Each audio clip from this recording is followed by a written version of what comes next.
It's official. I'm an old man.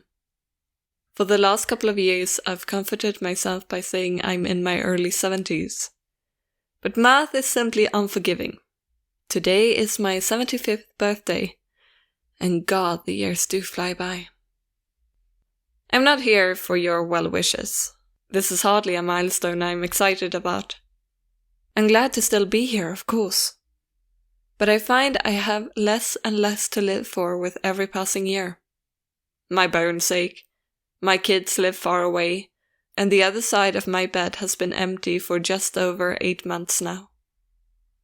In fact, once I cast my vote against that goddamn Trump this November, I may have nothing to live for at all. So spare me your happy birthdays and your congratulations, if you please. I'm here because I have a story for you. And it's one I've never told before. I used to think I kept it inside because it was silly, or maybe because nobody would believe it. I found, though, the older you grow, the more exhausting it becomes to lie to yourself. If I'm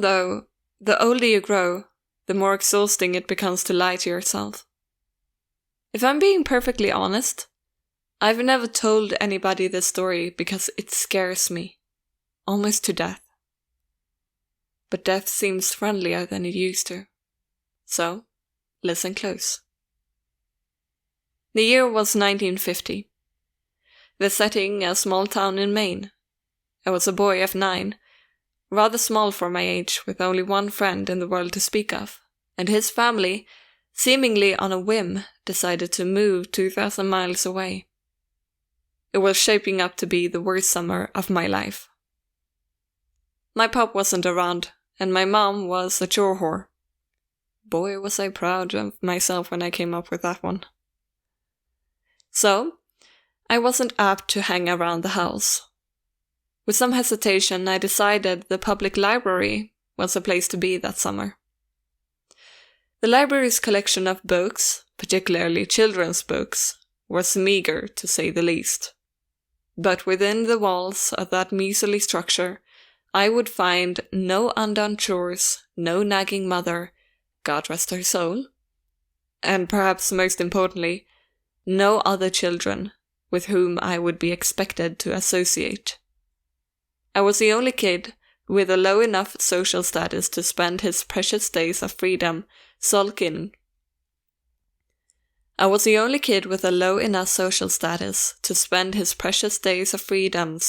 amid the bookshelves, and that was just fine by me.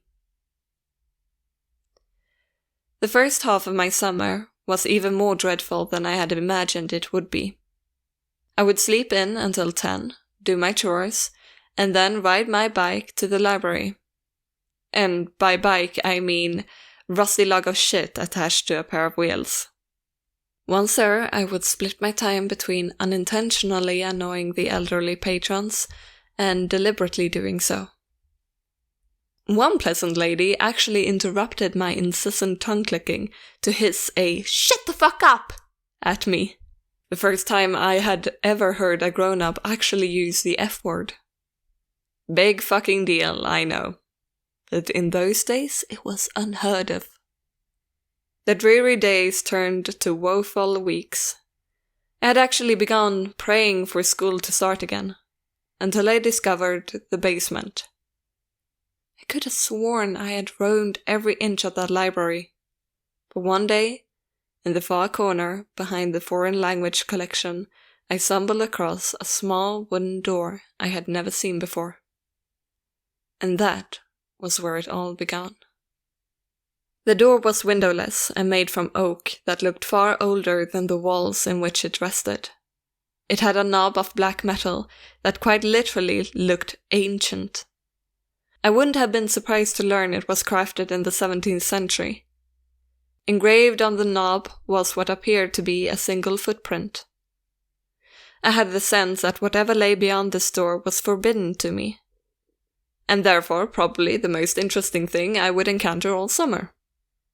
I quickly glanced around to make sure nobody was watching me, and then turned the heavy knob, slipped behind the door, and shut it. There was nothing. Only darkness.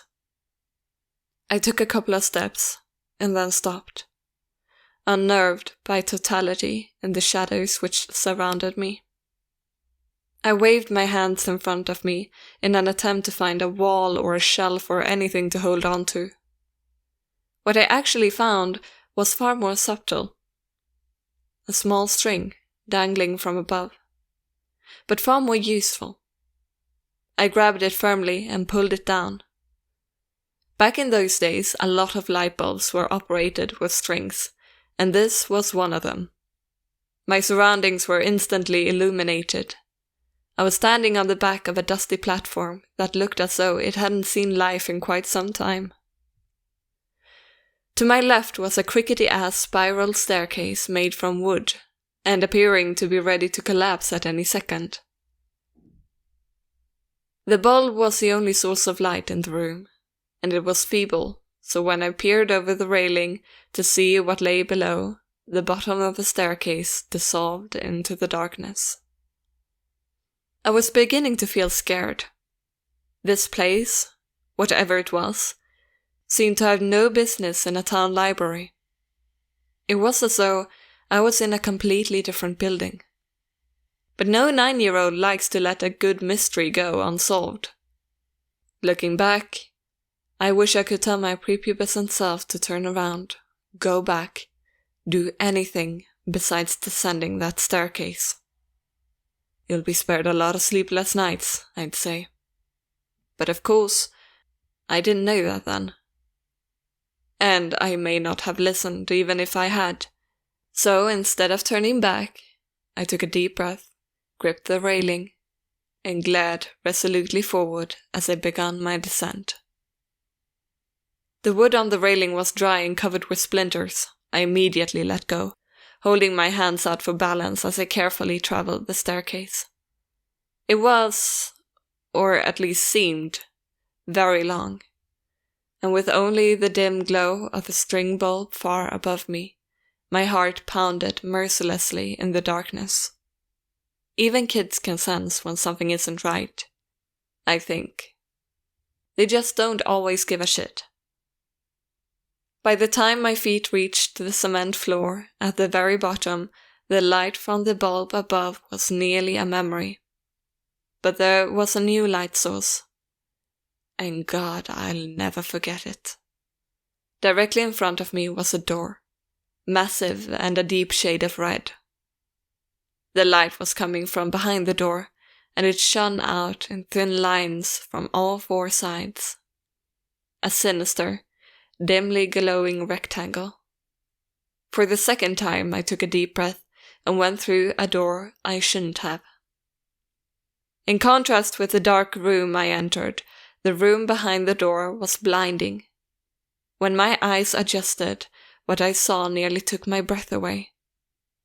It was a library. The most perfect library imaginable. I gaped in wonder as I stepped, almost reverently, further into the room. It was beautiful. It was smaller than the library above, much smaller. But it seemed to be almost tailor-made for me. The shelves were packed with brightly colored titles. Both armchairs in the middle of the room were exquisitely comfortable. And the smell. My God, the smell was simply imaginable. Sort of a mixture of citrus and pine. I simply can't do it justice with just words. So I'll suffice it to say that I've never smelled anything better. Not in my 75 years. What was this room? Why had I never heard of it before? Why was nobody else here?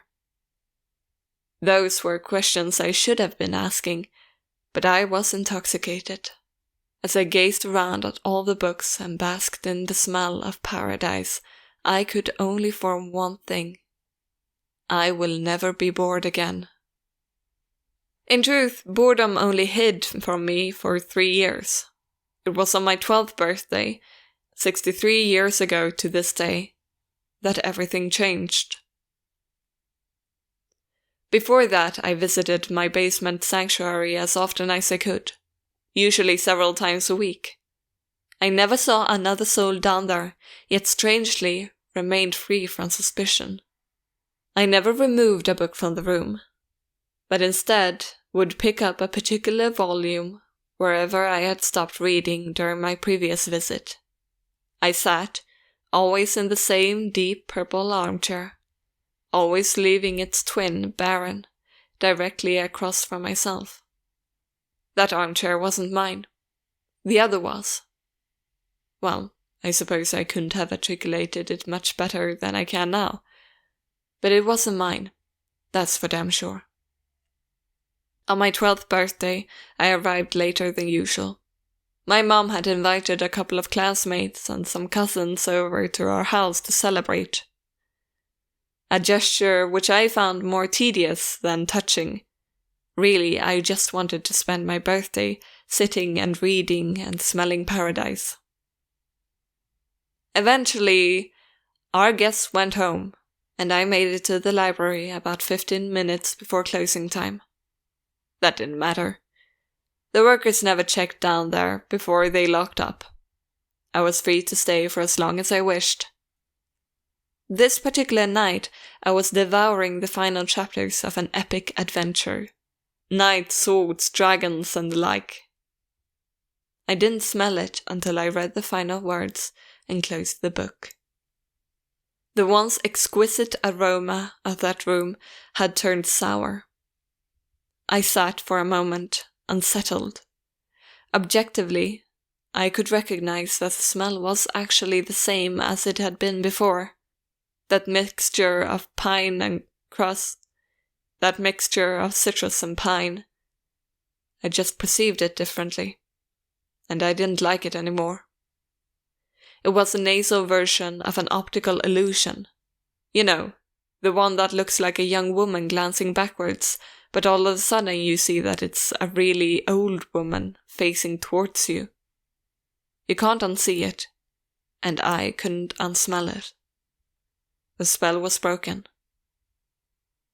The odor also seemed, for the first time, to be coming from somewhere specific. With a fair amount of trepidation, I stalked around the room, sniffing the air like a crazed canine until I came to a shelf near the back. The shelf was perfectly normal, with the exception of one title, a large leather-bound cover of solid faded maroon, with one striking black footprint at the top of the spine. This was the source of the smell. I opened the front cover, and I saw one sentence scrawled neatly in blood-red ink atop the first page. Rest your sorrows down, friend, and leave them where they lie. I stared at this sentence, mesmerized as I began to retreat to my chair. I turned a page, blank. The smell became stronger. Another page, blank, and the smell grew stronger still. I stopped for a moment, suppressing a gag, and continued walking. Then, as I neared the armchairs, I turned one final page, and there, in the same print, was the last thing I expected to see. My own name. I dropped the book. I began to sprint towards the door, but as I shifted my gaze forward, my heart leapt to my throat and I stopped in my tracks. The empty chair wasn't empty anymore. An aged man in a suit sat before me, one leg crossed over the other, contemplating me with piercing grey eyes and a light smirk. This was all too much.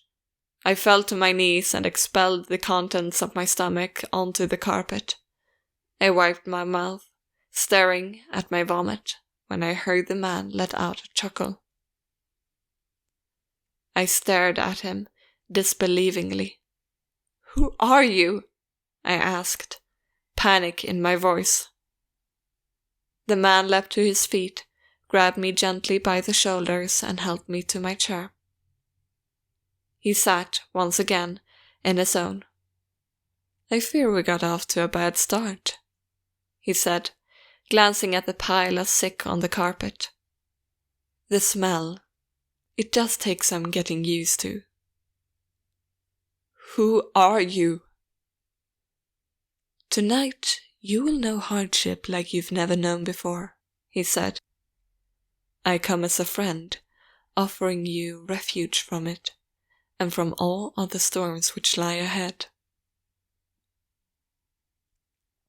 I wanted nothing more but to leave at that moment, but I remained seated. I asked him what he was talking about. Your mother is dead, my boy, by her own hand in the kitchen. The scene is gruesome, I must admit, he said in sorrowful tones, but was there a playful glint in his eye? Surely you wish to avoid this path. I can show you a safer one. My blood ran cold at the horrors this man spoke of, but I did not believe him. What do you want with me? I demanded, trying to sound braver than I felt.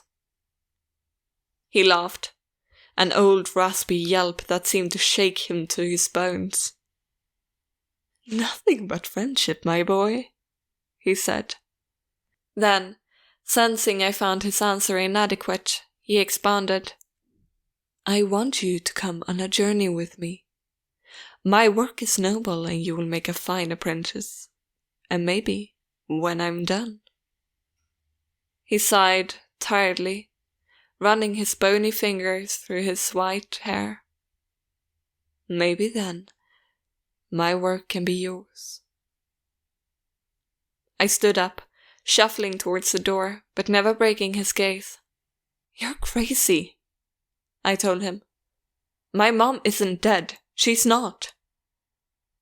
See for yourself if you must, he said, gesturing towards the door. I threw him a contemptuous glare and bolted to the exit. As my hand closed around the knob, he said my name softly. In spite of myself, I turned around. Your road won't be easy, friend.